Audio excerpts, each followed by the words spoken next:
उम्बापयः पृथिव्यां पय ओखजीकूपयो दिव्यन्तरिक्षे पयोधाः पस्वतिः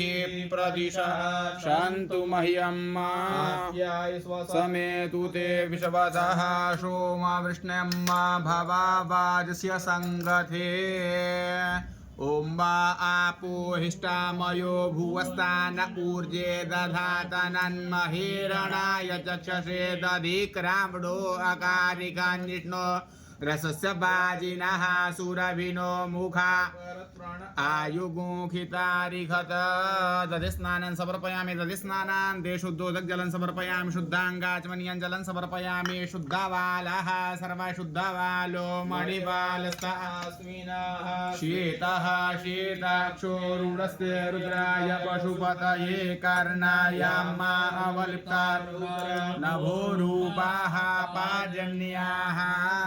घृतस्नानं समर्पयामि घृतस्नानान् ते शुद्धोदक जलं समर्पयामि घृतं मिमिक्षे घृतमस्य योनिर्घृते श्रितो घृतमवस्य धाम अनुष्वधमावहमादय स्वस्वाहा घृतं बृहवक्षिहव्यम् घृतस्नानं समर्पयामि घृतस्नानान् ते शुद्धोदक जलं समर्पयामि मधुस्नानं मधुपातारितायते